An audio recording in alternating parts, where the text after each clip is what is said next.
l'homme de la peste, celui qui a découvert durant l'épidémie de Hong Kong en 1894 le microbe responsable de la terrible maladie. Yersin s'éteint en Indochine, loin de l'Europe en guerre, paisible, attaché à ses recherches ultimes sur les marais de la baie de Niagrande.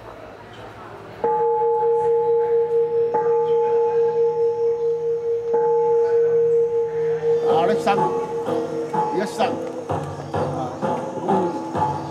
bản cảnh Thanh Hoa, bản thổ của địa thần, sơn thần và nhân viên tùy tùng thuộc hạ tổng đài khôi phù hộ cho tỉnh Thanh Hóa và tất cả cơ quan ban ngành.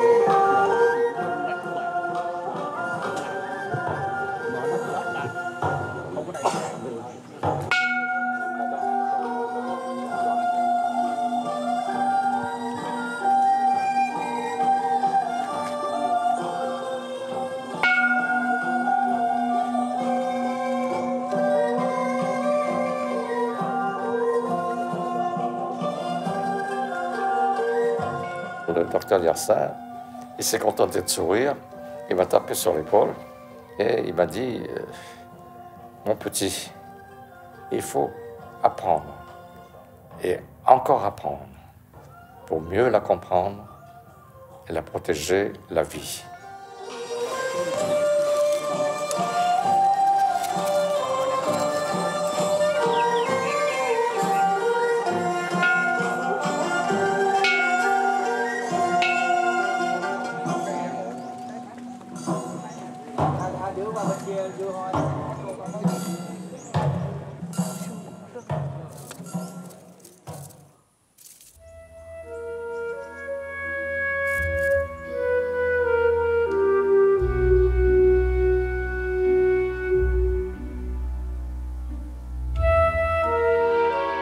Dans l'Indochine lointaine, des laboratoires fastueux ont été édifiés pour l'œuvre pastorielle.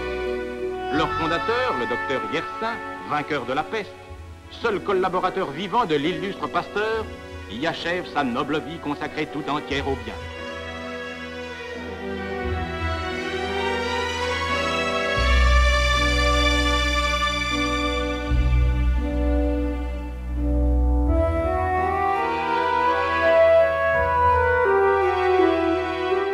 C'est pas une vie que de ne pas bouger, eh bien ça veut dire qu'il existe une autre vie que celle d'être assis dans un laboratoire.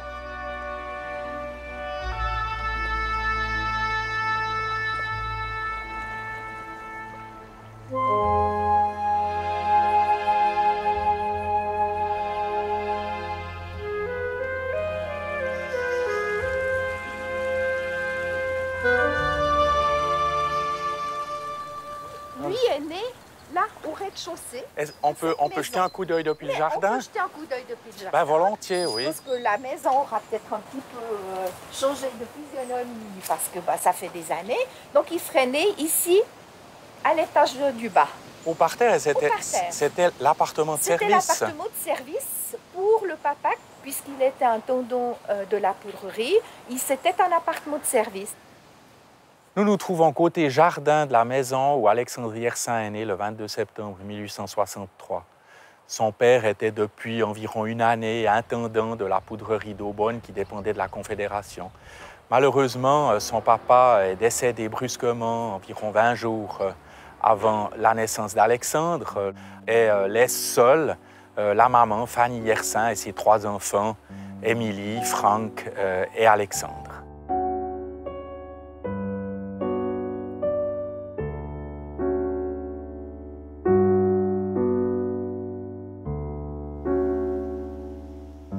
L'appartement qu'habitait la famille au rez-de-chaussée, c'était l'appartement de service, puisque à l'étage, les appartements étaient habités par un châtelain qui exploitait aussi un domaine agricole. Donc, puisque l'appartement est un appartement de service, Madame Yersin et ses enfants doivent quitter l'appartement et on les retrouvera avec une autorisation de séjourner dès le 14 décembre à Morges.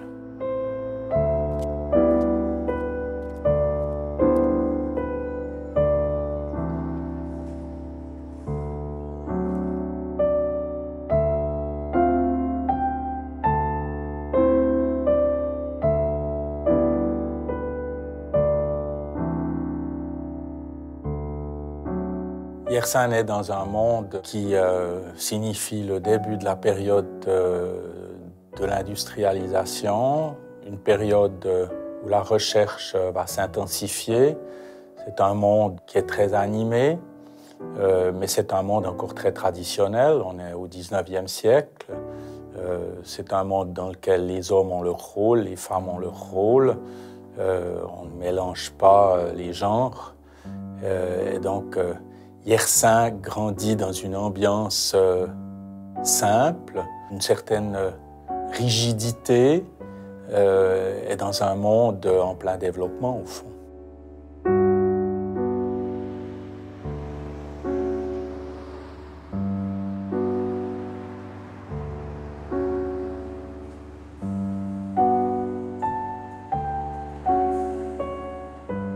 Alexandre Yersin était confronté dans une situation un peu pénible. Comme Madame Yersin exploitait pour survenir aux besoins de sa famille une pension pour jeunes filles, Alexandre était confronté à l'agitation de ces jeunes filles, qu'il appellera d'ailleurs guenons. Et on comprend pourquoi il avait le besoin de se retrouver seul, de s'isoler.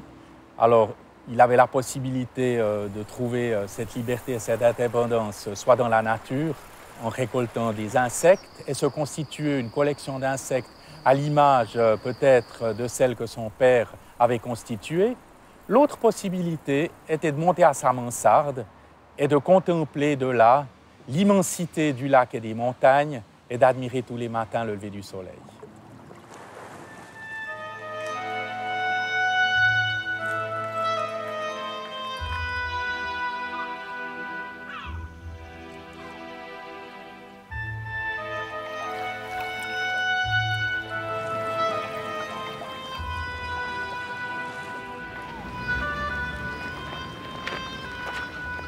La famille Yersin appartient à l'Église libre.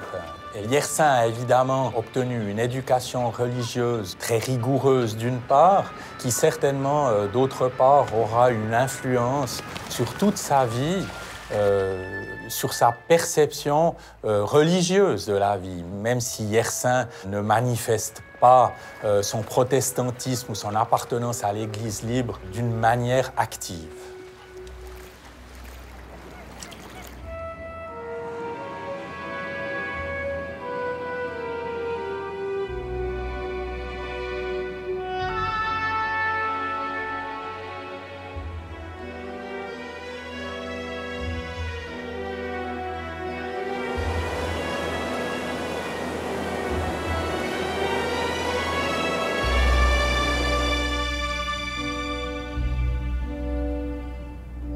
Yersin a quitté sa famille pour la première fois.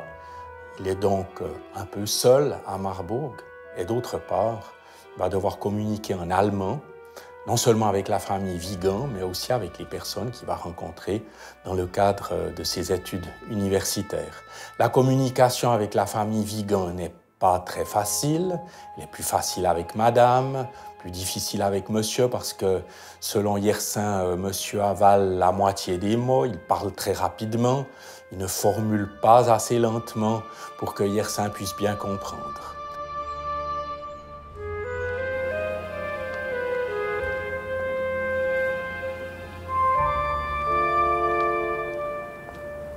Et Yersin est arrivé ici le 15 octobre et dans l'association étudiante des Wingolf. On lui propose aussi d'aller passer les soirées d'étudiants dans les Kneipe et de boire de la bière et de s'amuser.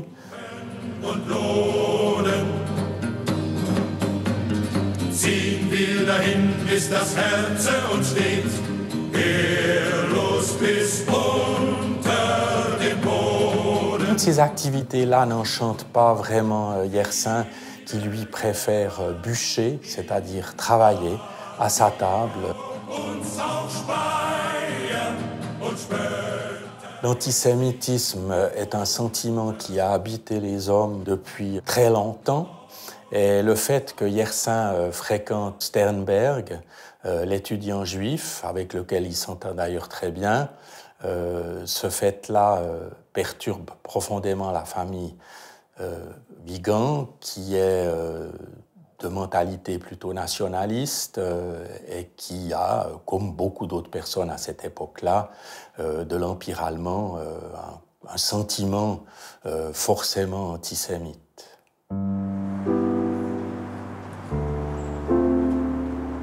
Ça n'empêche pas Yersin de continuer sa relation avec Sternberg, tout simplement parce que Yersin est un anticonformiste et sa conscience ne lui dicte pas de ne pas fréquenter Sternberg.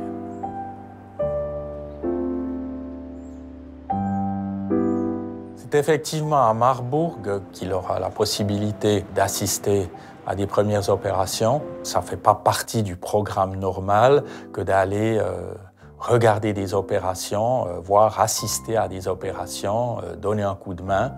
Mais Yersin est passionné par la chirurgie. Chère maman, je m'occupe beaucoup actuellement d'un pauvre petit malade que l'on a opéré hier. Le pauvre enfant avait un abcès du genou avec tuberculose des os.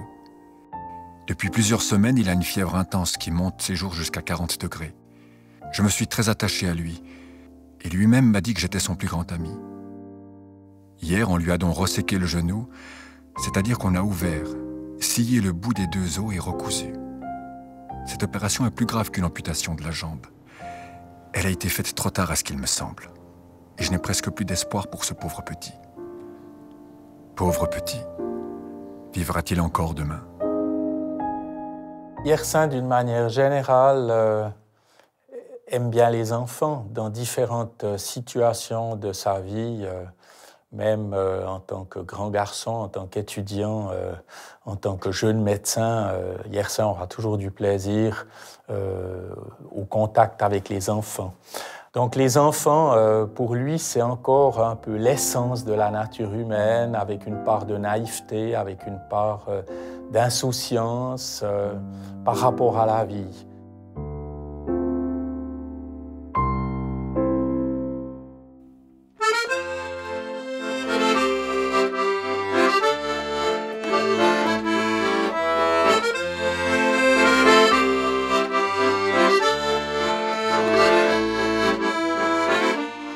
Paris, évidemment, c'est une ville qui offre beaucoup de possibilités à un jeune homme qui vient d'une petite bourgade comme celle de Morges. Paris, c'est une vie extrêmement mouvementée. Les artistes vont à Paris, les écrivains vont à Paris, les peintres vont à Paris, tout le monde va à Paris.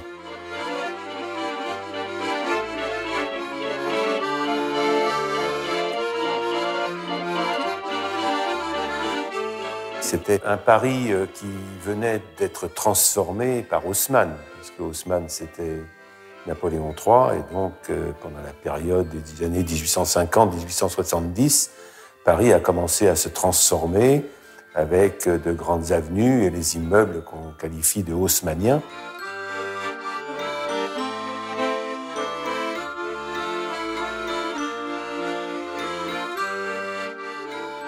Alors à l'époque, c'était essentiellement des voitures à cheval.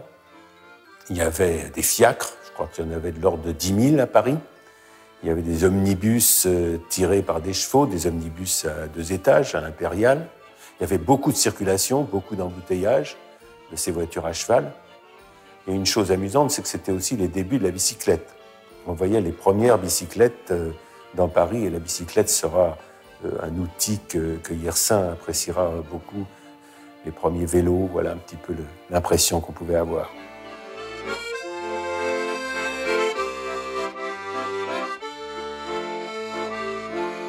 C'est encore le chantier aussi du Sacré-Cœur. Et puis, il y a un chantier à venir, il y a un grand projet, c'est de construire une grande tour en fer près du Champ de Mars.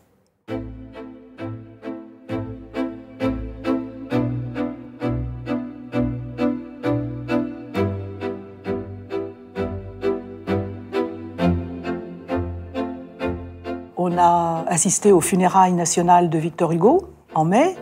Et aussi, surtout, c'est le 6 juillet, la première vaccination contre la rage. Donc, premier vaccin appliqué à l'homme et découvert par Louis Pasteur.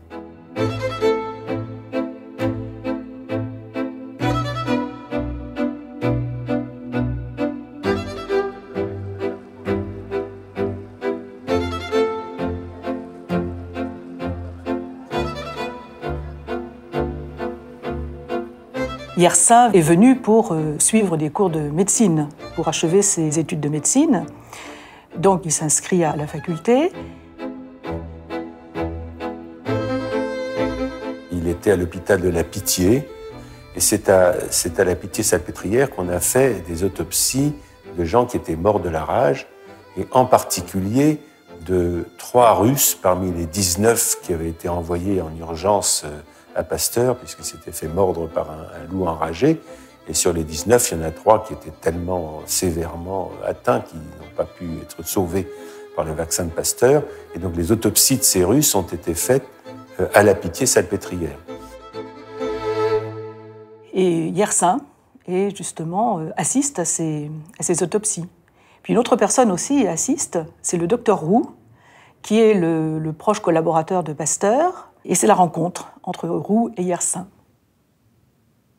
Yersin entendait beaucoup parler de Pasteur, bien entendu, des théories pasteuriennes. Il était très excité par ça, de même d'ailleurs par tout ce qui était nouveau pendant toute sa vie.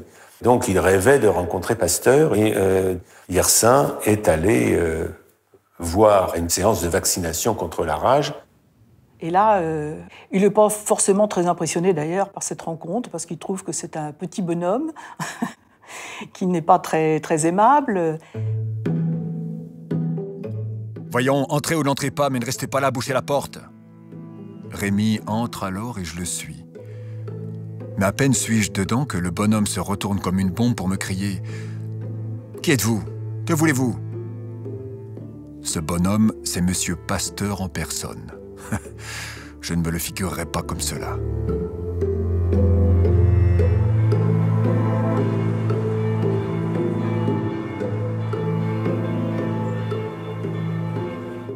Roux lui demande de devenir son préparateur.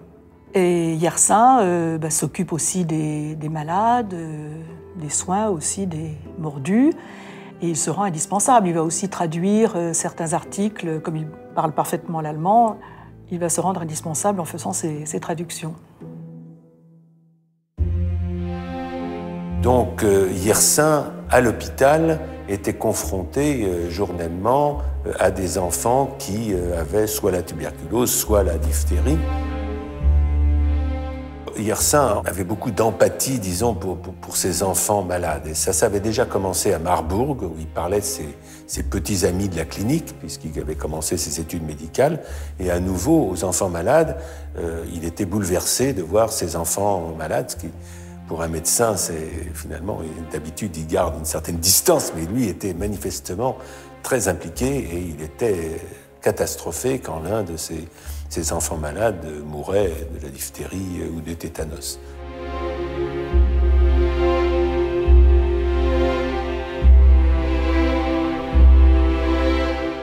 Et ça, ce sont 2 grandes maladies terrifiantes aussi à l'époque.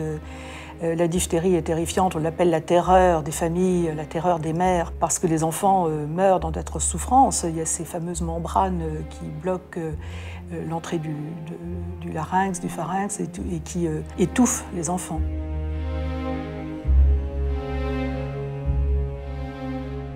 Il trouvait que c'était une maladie terrible et qu'il fallait essayer de faire quelque chose. Et il a convaincu Roux de commencer à s'intéresser à la diphtérie.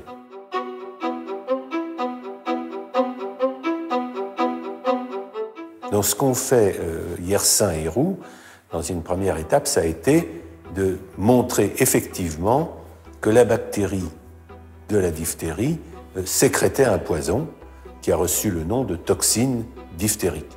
Et ils ont montré qu'avec cette toxine, finalement, chez l'animal, on reproduisait les symptômes qu'on observait lors de l'infection par la bactérie. Donc c'était le poison qui était responsable de la maladie, d'une certaine façon.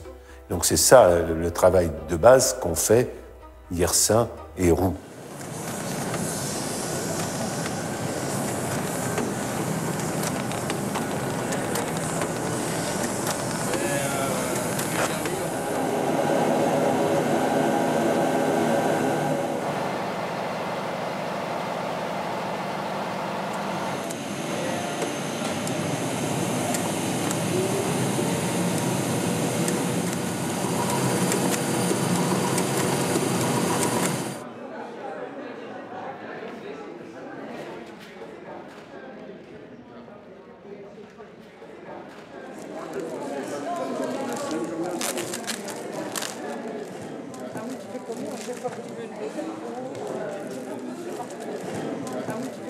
Alexandre Yersin était le frère de mon grand-père maternel.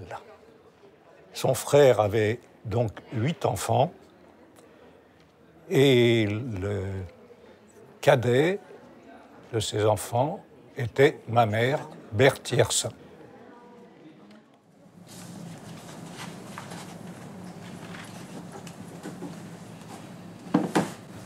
Donc, je pense que vous cherchez, c'est dans le premier carton.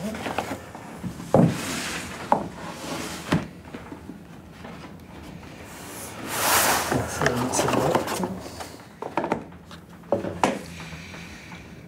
Ça, c'est 87. Je pense que c'était un homme très timide.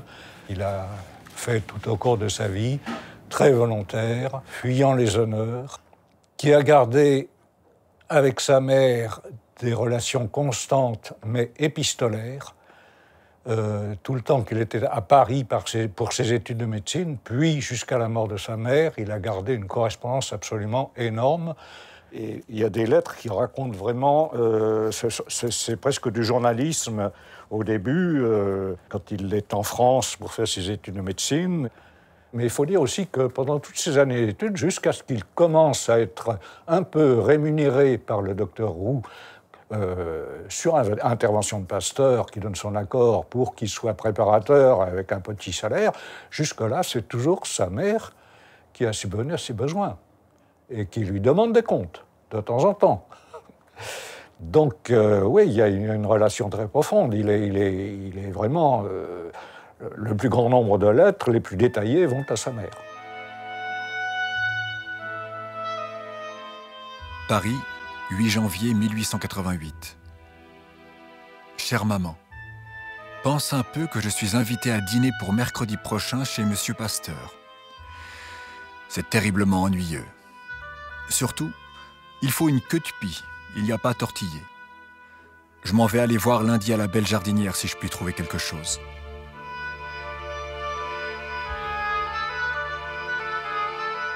J'ai donc dîné mercredi soir chez Monsieur Pasteur. Après avoir pris des renseignements exacts sur ce qui se fait en pareille circonstance, je me suis mis en noir complet avec souliers ordinaires, cravate noire et gants noirs. Les souliers vernis, cravate blanche et claques ne s'emploient, semble-t-il, que dans les soirées dansantes. À table, j'étais placé entre Monsieur Valéry Radeau et une des guenons de Monsieur Perrault. Le dîner, excellent, s'est très bien passé. Monsieur Pasteur a parlé d'un travail très important que Monsieur Roux a fait récemment. Il a ensuite parlé de moi et a dit que prochainement, dès que je serai docteur, je ferai partie activement de l'Institut Pasteur, etc.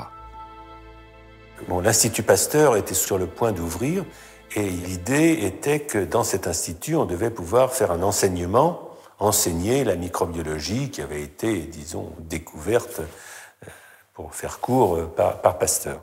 Eh bien ça, c'est le grand truc de Roux, du docteur Roux. Il a l'idée d'intégrer justement cet enseignement à l'égal de ce qui se fait en Allemagne. Et pour ce faire, il envoie Yersin en éclaireur. Il va assister au cours que Robert Koch a mis en place à Berlin.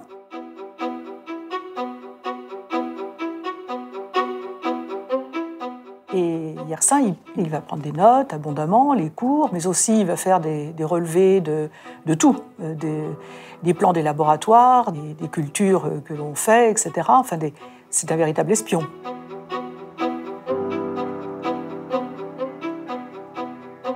Donc Yersin a pris des notes très précises, à la fois de ce qu'on enseignait, et puis des locaux, des installations, etc. Et il est revenu avec un plan de la salle d'enseignement. Et ça, il se trouve que moi, j'ai enseigné à l'Institut Pasteur dans les anciennes salles d'enseignement, qui n'existent plus aujourd'hui. Et je dois dire que l'organisation de la salle d'enseignement dans laquelle moi j'ai enseigné, 100 ans plus tard, c'était exactement celle qui était représentée par Yersin comme étant la salle d'enseignement à Berlin. Donc il rapporte son rapport à Roux en ajoutant qu'il ne sera pas tellement difficile de faire mieux à Paris.